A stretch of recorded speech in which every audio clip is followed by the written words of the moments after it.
The NFL draft is creeping ever closer. Colorado Pro Day, Shedeur Sanders, Travis Hunter.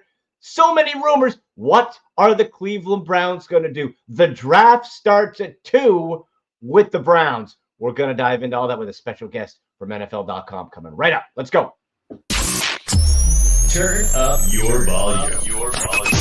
Because you're about to listen to The Sick Podcast with Andy McNamara, the sickest Cleveland Browns podcast. Chubb runs, he's to the 10, 15, he's to the 20, 25, 30, 35, 40, 45, 50. There goes Chubb, he's to the 30, 20, 10, 5, touchdown, Jabba Lubba Hub. It's gonna be sick. Welcome, everybody. How's the offseason going? We're all clipping through, patiently waiting for the draft. These pro days they're done now. Shedeur Sanders, Travis Hunter, that's finished. Now we have really just time to wait to stew. We got, like I said at the top, the rumors flying all over the place. For the Browns, it's Abdul Carter. For the Browns, it's Travis Hunter. For the Browns, it's Shedeur Sanders. Then it's traded. Who knows? Who knows? There's lots of options. Interesting note, too, by the way, click subscribe, notifications on for the channel, share it. We always love that. Let us know in the comments. I want to know who you want the Browns to take it to or what you want them to do it to. Is it a trade down? That's fine, too. Let me know. Hit us up and follow on social. Comment there as well. On X, at SickPodBrowns, at AndyMC81, Instagram, at AndyMC Jimmy Haslam. The news this week for me was owner Jimmy Haslam finally taking accountability and putting out publicly, we took a, quote, big swing and a miss on the quarterback, Deshaun Watson. Well, he said he and Dee, his wife. Yeah, I'm sure Dee was breaking down film. I've met Dee Haslam. Super nice lady. I don't think she's in the film room talking about Deshaun's 3-step drop and how his accuracy is, okay? So on you, Jimmy, you got too excited. You sold your soul to the devil, and it burned you. And that was it. So now he says, all right, now what do we do next? And it comes back to the reason I've been saying the whole time. The reason Andrew Berry, the general manager, still has his job is because he wasn't the one that made that decision. Jimmy Haslam did, and the owner finally came through with it. So there's so many rumors, so many news and notes. I want to bring on my guy, old friend of mine. He worked for NFL.com, put a mock draft out that caught my attention. Eric Edholm from NFL.com. Let's bring him in. Eric, how are you, sir? Doing well, man. Good to see you again. Good to be on. Good to see you. Absolutely. Hey, your strategy with these mock drafts, is it a combo of what you think the teams will do or what you think you would do or a combo of both? What's sort of the mindset that goes in? Yeah, I mean, generally speaking, I'm trying to project what I think will happen in reality, right? I mean, what I care about, what matters to me, and what I think only counts for so much, right? I don't have a pick this year. I'm still trying to trade for one. We'll see if that comes to fruition. But yeah, I do 3 mock drafts since I've been in NFL media. Is my fourth maybe year going through a draft cycle. And the first one comes late January, early February. So that one's more about, look, we don't even have the full list of underclassmen at that point. Right. It's getting them in the right zip code, trying to maybe match them with a team that potentially could use them. Free agency hasn't started. This is like, paint by numbers kind of thing. Yeah. My second mock, which I think you're going to reference here in a second, is a little bit more daring. I project some trades that, we haven't necessarily heard specifics about, like, ooh, the Cowboys and Browns are talking. No, these are things that I think reasonably could happen based on the team's needs, what they have in their picks, etc.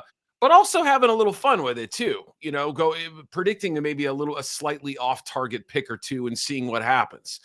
My third mock, which is upcoming, it'll come out, I think, Monday or Tuesday of draft week. That's more about, like, let's try to get as close as we can to reality, the real thing, what's going to happen Thursday night. So the second one that I just finished a couple weeks ago, this is a little bit more of my fun, but also could feasibly happen kind of a scenario. Right. And when I look and either do mocks myself or at other ones, it's part of it's the name, but also part of it is the position group. Like if there's two players, 2 linebackers that teams value differently, if you get the position right, I think that should be a partial credit to the mocker, because there is that need. you do get that in there. Let's begin with the Tennessee Titans, and I like those early mocks because, and your first one as well, because it's before free agency, so it's like, okay, what do we know? What do we not know? After free agency, then things start to clear up. Yep. With the Tennessee Titans, all addressing their quarterback room by adding Tim Boyle, this puts Cam Ward as a lock, doesn't it? I think so. You know, I was doing some early free agency observations, you know, second, third day of free agency, and was kind of just writing big picture what I was seeing. And the Titans had just made a few offensive line moves. You know, they had bolstered some other positions. They weren't making any aggressive plays or even being rumored to be connected to any quarterback. So that was the first time where I thought, because there had been some trade talk at the combine, you know, yeah. Maybe they're putting the pick up for sale. Maybe a team like the Giants or Browns or whoever are interested. And I think some of those teams were willing to see if that was still going to be the case. I think when those initial conversations happened and it was clear the Titans weren't going to get blown away by an offer, and as they went through the process with Ward and met with him and saw him throw and, you know, went to his pro day and poured over the tape and all that stuff, I think they felt like, look, maybe we're not dealing with the kind of prospect that would have gone 1, 2, or 3 last year, where Caleb Williams, Jaden Daniels, Drake May were, you know, among the higher rated QB prospects to come out in the last few classes. Mm-hmm. But maybe he's in that same realm as Bo Nix, who ended up being QB6 and was in the Rookie of the Year race, you know, for how well he played and leading the Broncos back to the playoffs. So it just felt like everything was kind of pointing in that direction. And then the last few weeks, it seems to have crystallized that, you know, I mean, barring something unforeseen, Rodgers doesn't appear to be in play there. Right. You know, there's no obvious trade candidate. I don't think Kirk Cousins is the kind of move that happens with the Titans.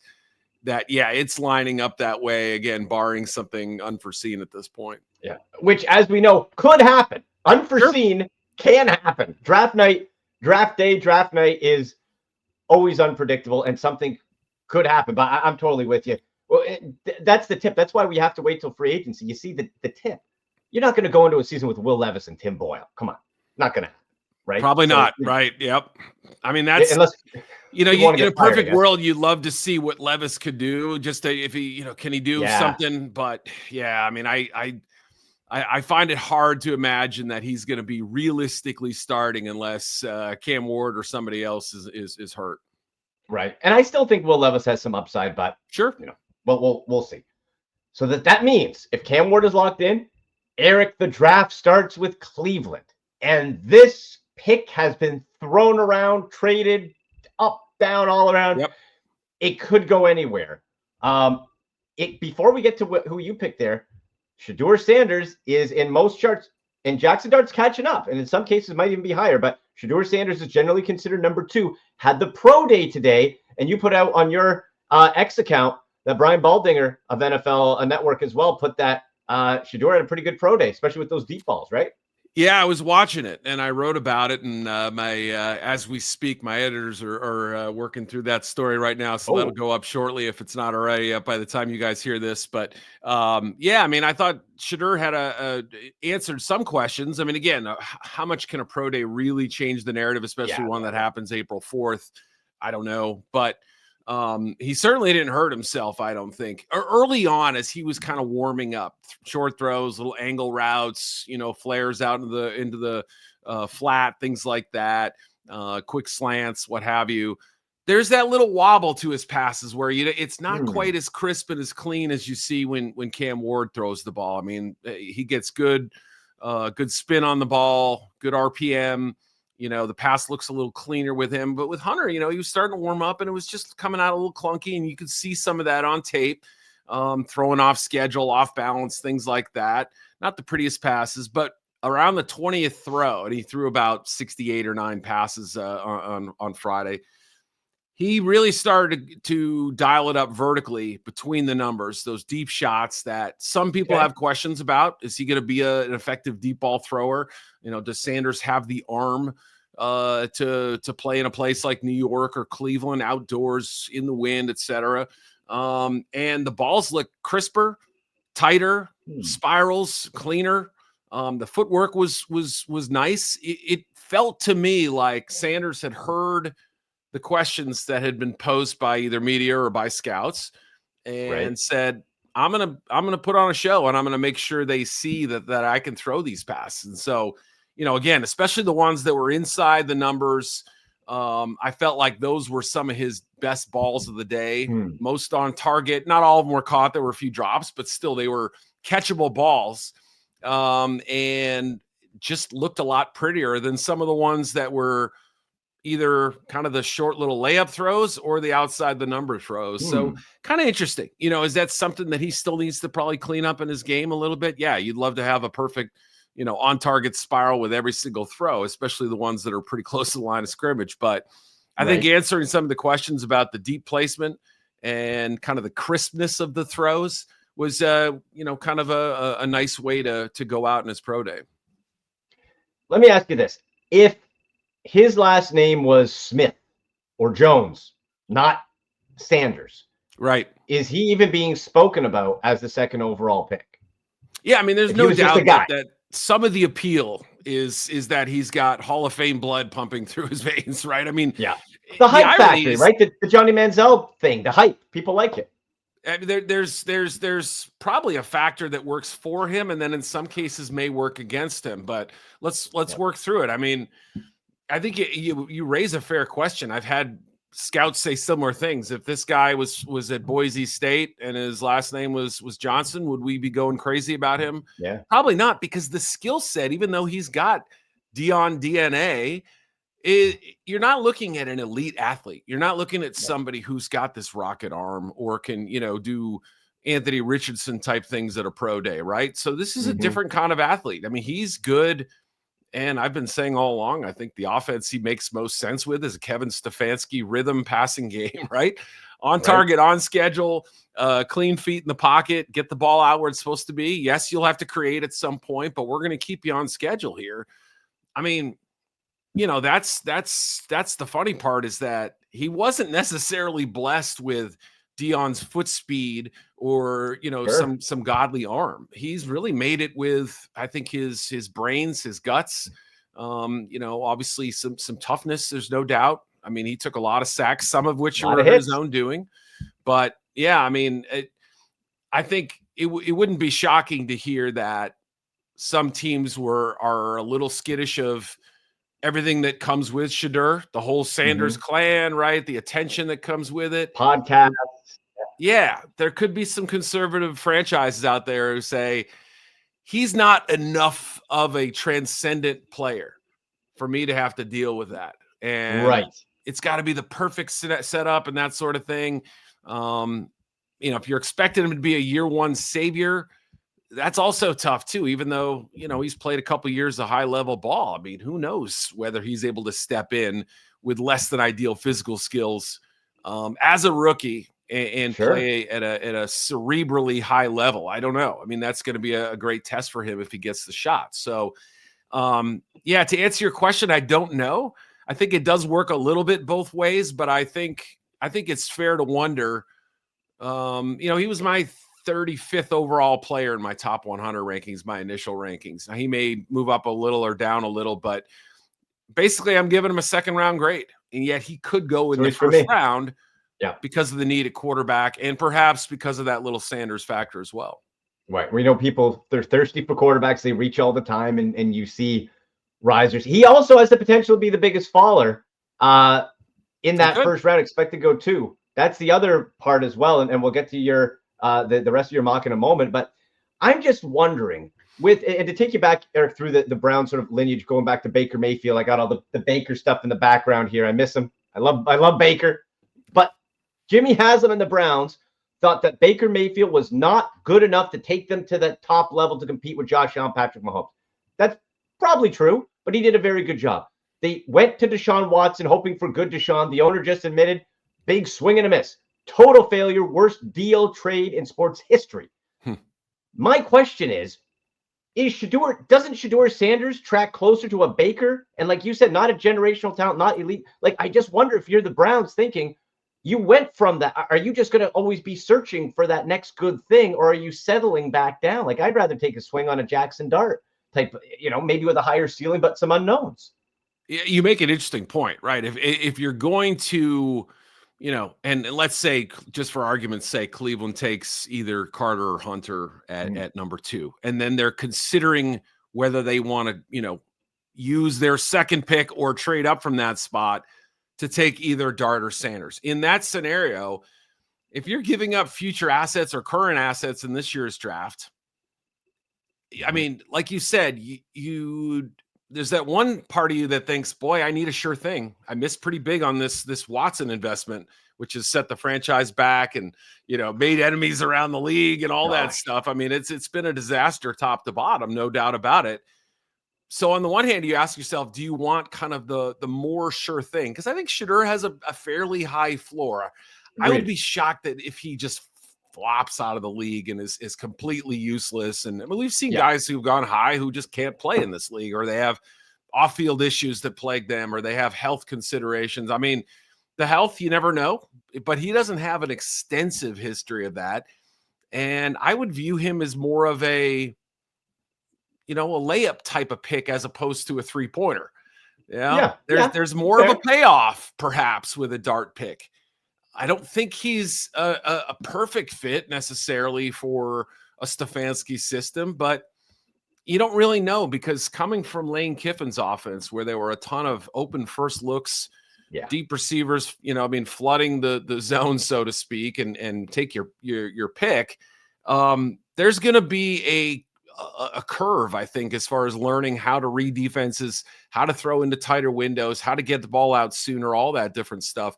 Not saying he can't get there, but even some of the little basic things like snaps from under center at the Senior Bowl, some of the practice reps and some of the NFL depths, Dart to me looked pretty ordinary at times down there. So did Russell Wilson when I saw him. When he was at the Senior Bowl, I didn't think he had a great week. I loved him too. And so it's not a true barometer of what a guy's going to do, but it does kind of give you a checklist of, okay, he's not coming in as a clean guy. I think Sanders at least comes in with somewhat of a platform that kind of fits what Cleveland wants. So it's the question of, do you want kind of the ready-made talent like Baker, not too different in some ways, with a lower ceiling, or do you want to, especially if you're giving up some pretty big assets, perhaps next year, do you want to take a little bigger swing? That's a fantastic way to frame it. I think you asked the perfect question there, and the answer is I don't know, and I can't wait to find out. I mean, me neither. I believe you're. I'm totally with you on the Shedeur thing. I think he might arguably be, through the first maybe 8 weeks of the season, could be the best rookie talent-wise with that high. If he starts right away, you're saying? If he starts, because he can make those accurate, but the ceiling comes down. So, all right, we'll see what Shedeur. Real quick, too, Travis Hunter, how did he look at the pro day? I think the big takeaway, again, pro days sometimes are these anticlimactic things or whatever, but with a player like Hunter, I thought the big takeaway for me personally, at least, just watching on TV, was he went out there and ran routes. He didn't have to. I'm sure Shedeur said, hey, I'd love to have you out there. It would help both of us, blah, blah, blah. But, he didn't have to go out there. Didn't work out at the combine. Didn't do anything else. He's a unicorn. I mean, we haven't had a guy who's being evaluated at two different positions and as highly rated at two different positions. He arguably could be the best corner prospect and the best receiver prospect in this class. Boy. But he didn't run DB drills out there today. He didn't do position drills as a corner.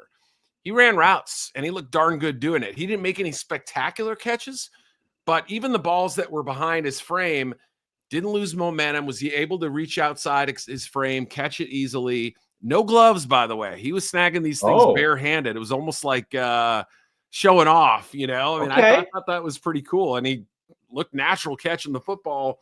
Incredible footwork. I mean, he's A-plus athlete. And, to me, it was a little bit of a message to the NFL. Like, he said at the combine, I want to play 100% of the snaps at corner, 100 at receiver. Do we think that's realistic? Probably not. No. But I think if he had to choose one, and as this process has gone on, maybe that's changed. I don't know. But I think he kind of sent a message that, like, get the ball in my hands in the NFL. I want the ball one way or the other. And he kind of played downplayed the returner thing at the because he hasn't really been a returner in college football. Yeah. He downplayed that at the combine. So to me, it felt like I want to do both, but if I have to pick, it might be offense, which is kind of interesting to me. Well, that is because Andrew Berry, the Browns GM, is the only personnel publicly I've heard to say we want him if we had him, consider him. I want the ball in his hands 100 times, not 30 times. So maybe that's a little bit of a blend there. Yep. Hard to say. However, your mock draft out of NFL.com, Eric Edholm says Abdul Carter, arguably the best athlete rated in this draft. Him and Travis Hunter kind of 1A, 1B. To Cleveland at 2 with a Carter, Miles combo, and Jim Schwartz just frothing at the mouth getting his hands on this. Wouldn't that be something, right? I mean, that's the kind of DN duo that most teams dream about. And if it were to come to fruition, I think it would work really well. Obviously, Jim has been known for those wide 9 rushers for years. And Miles has been so productive the last several years, but certainly with Jim too. But, you're basically taking kind of the Micah Parsons route to success, obviously from Penn State too. So there's some carryover there probably in terms of development and body size, very somewhat similar. Although I would argue that Parsons is a little bit thicker, a little bit bigger, not much, but a little bit, maybe a little nastier. But I mean, honestly, that you could see the same kinds of plays out of both on their college tape. Converted linebacker with great instinct, speed, eye for the ball, things like that. Also incredible speed off the edge.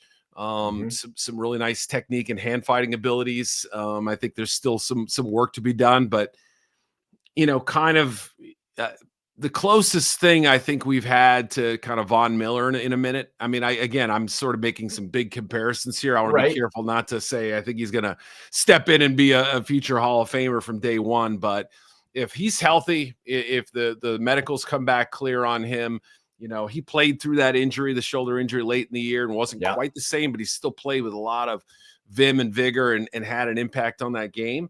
The sky is just the ceiling for him. And not that it's not for Hunter. I mean, again, it would be a fantastic pick either way. I could endorse either guy and feel good about it. I think they're in a great spot at 2. I think the mistake would be to take the quarterback at 2. I really do. I just don't think there's enough that we can just put our money on with either Sanders or Dart and feel good about it at that spot. If there's a route to getting, to double dipping and getting both, like I have in my mock, I think they have to explore it. And they have probably arguably more incentive to do so than the Giants, who at least have Russell Wilson, Jameis Winston, even Tommy DeVito started games for him. So they've at least covered their bases.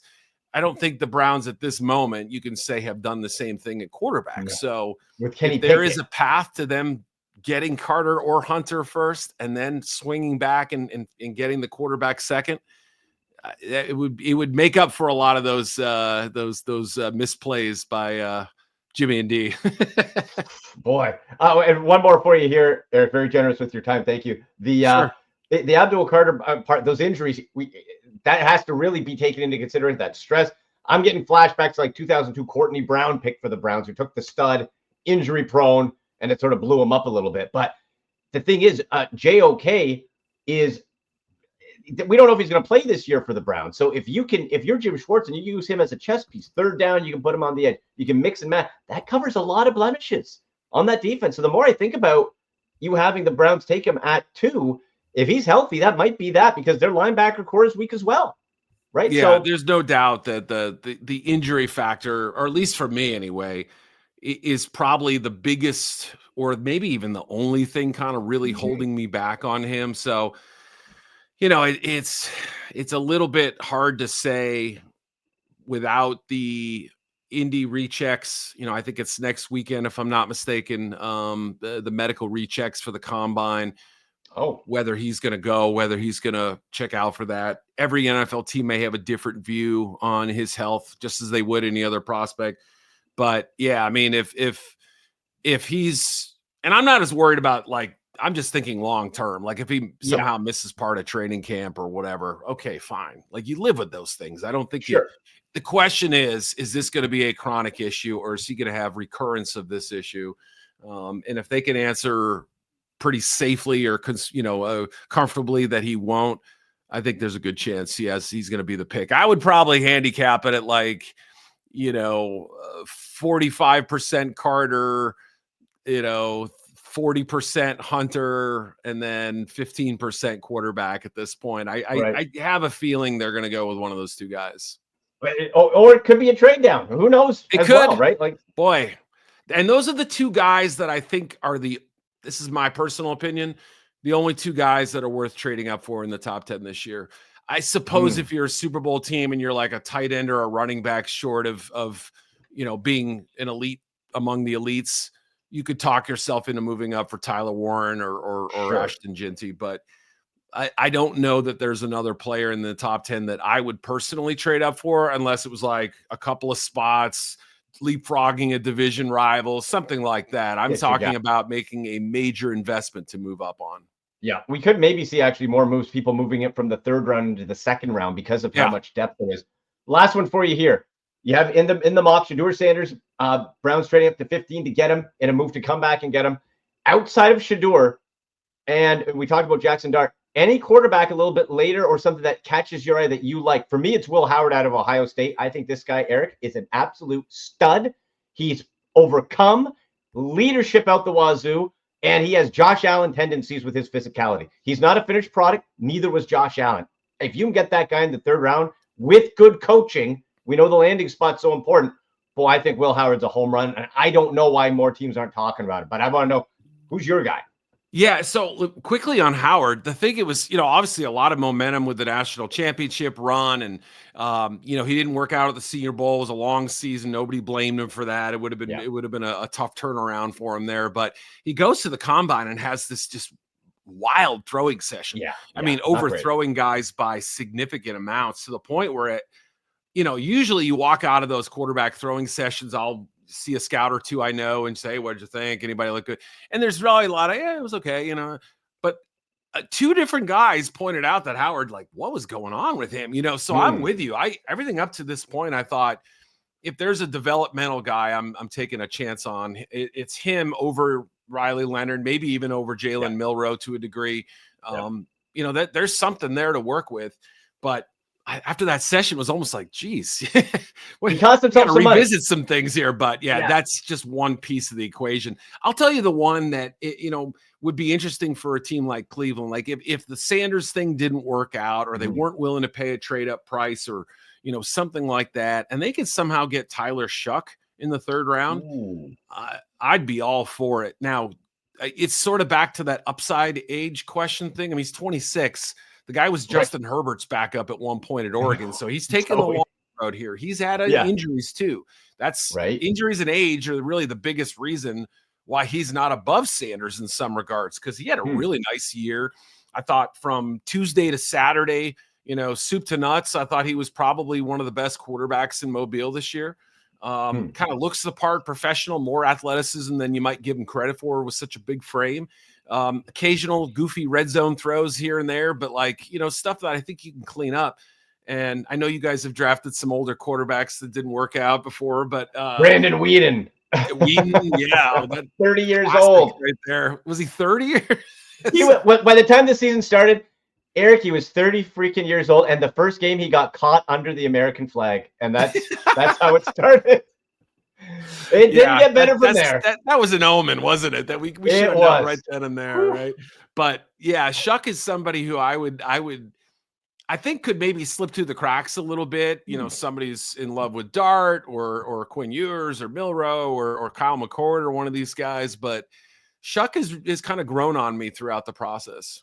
Interesting. Okay, so we'll keep our eye Tyler Shuck. That's sort of that next wave underneath. Eric, again, very generous with your time. Tell people, I know we can find you at NFL.com, but tell them what's coming up, how to find you, all that good stuff.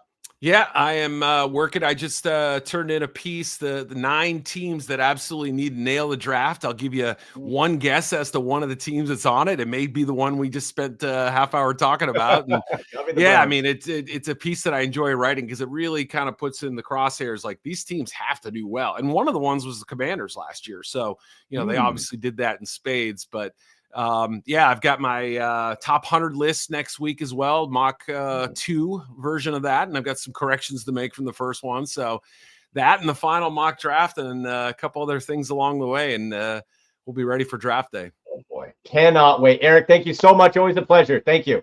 Thank you very much. Talk to you soon, man. All right, we'll see you later. There he goes, Eric Edholm from NFL.com. Make sure you check out all his work. Love reading Eric's pieces. Always well thought out and creative, like with his most recent mock draft, right? And you talk about having to nail the draft with Eric's piece coming up. 9 teams have to nail the draft. Not only is it just accurate from the outside saying the Browns need to nail the draft, Jimmy Haslam, the owner, said Andrew Berry has to nail the draft. He gave Berry and Stefanski public mulligans. First, it was private with them keeping their jobs on the Deshaun Watson, but said, okay, you know what? Oopsie. I'm the billionaire who made the mistake. Now you fix it. And I've given you a lot of money to go do it. You got to nail this draft. And what has been the question marks behind Andrew Berry? Draft picks. Making draft picks, making good ones. Now he's made some. JOK home run. DeJuan Jones for the value 5th round. And hopefully he comes back healthy, but love it. Michael Hall, I still think has upside. Right? He's made some good picks. I think Cedric Tillman, he can stay healthy. I think Cedric Tillman's going to be a stud. He had the long concussion issue. Make sure that's out of the way. But there's still too many ifs. And remember, the only quarterback Andrew Berry has drafted is Dorian Thompson-Robinson. DTR. Love the kid's moxie. Then they shipped him to Philly, of course. For the other quarterback, only other quarterback he's acquired, and that's baby hands Kenny Pickett. And they were both talking him up huge this week, guys. They were talking. I love Kenny, Kevin Stefanski said. Kenny's our guy.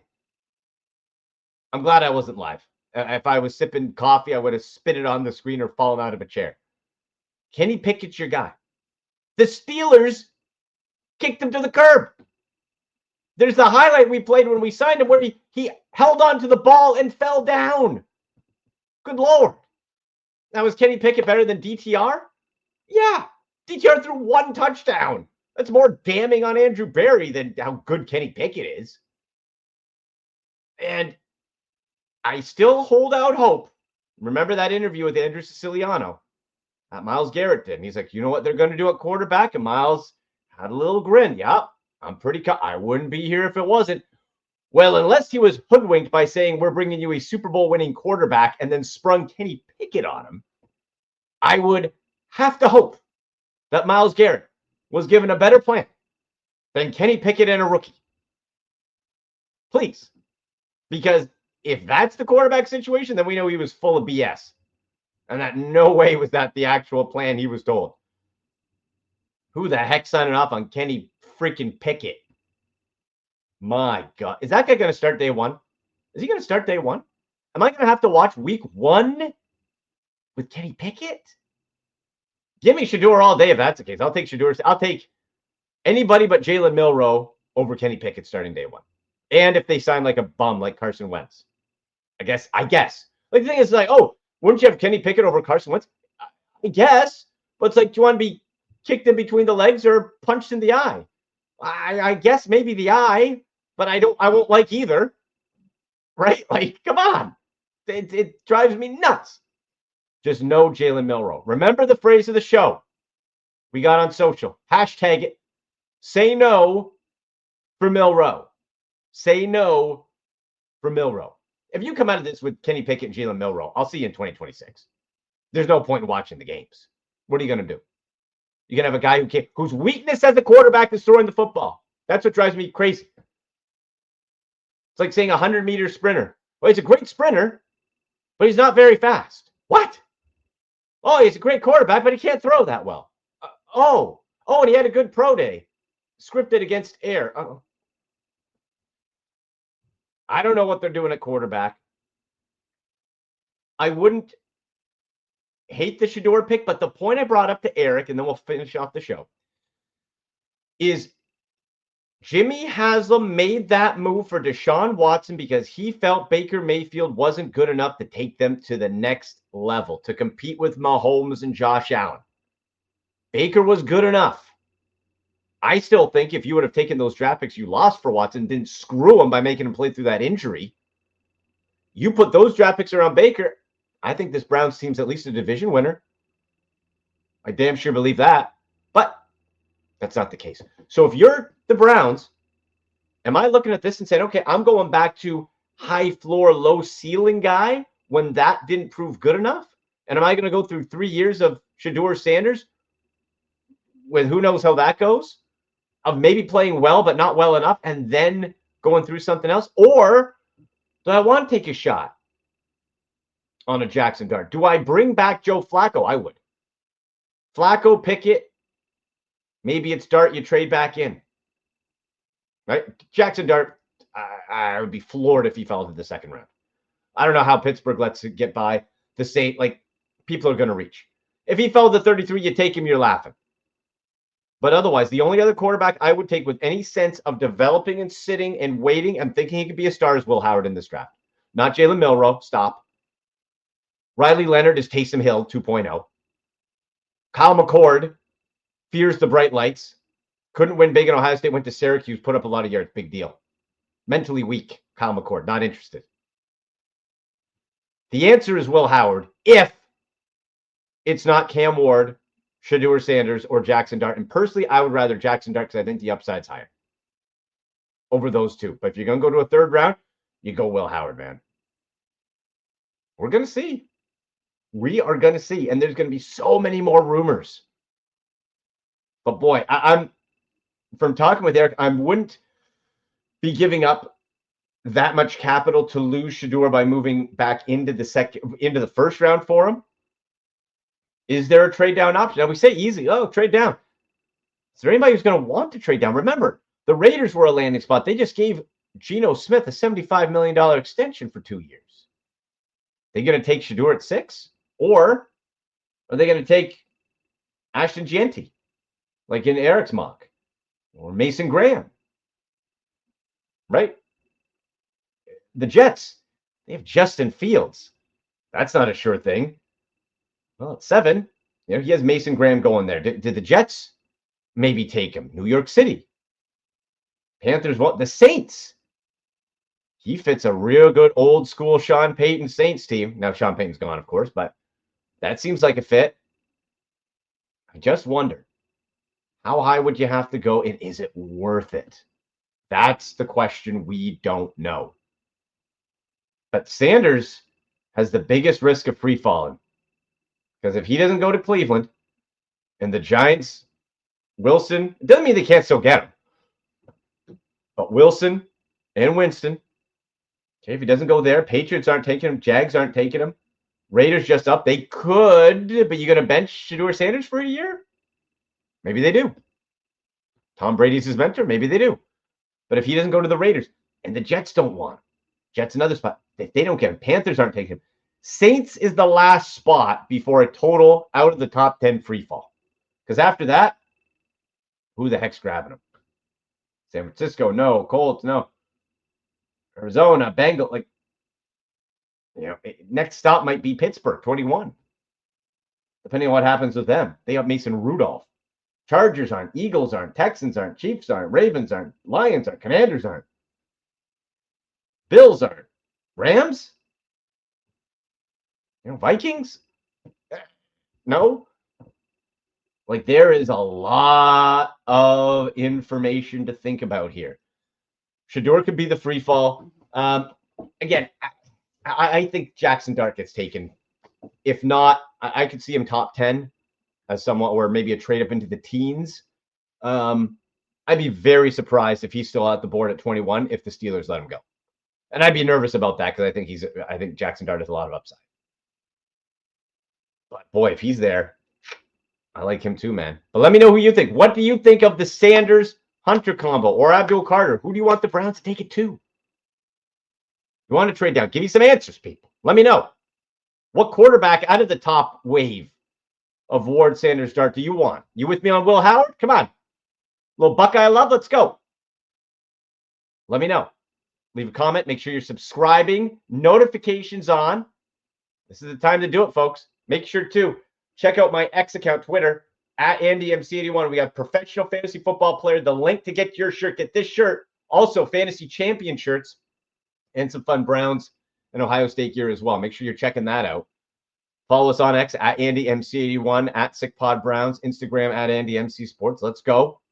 Draft's coming up. Big thanks to Eric Edholm. What a stud. Check out his work at NFL.com. Puts up phenomenal work. For producer Jimmy, I'm Andy. Folks, as always, go Browns! And that's a wrap. Hope you don't miss us too much until next time. Follow the Sick Podcast with Andy McNamara on YouTube, Instagram, Facebook, Google Play, and Apple Podcasts.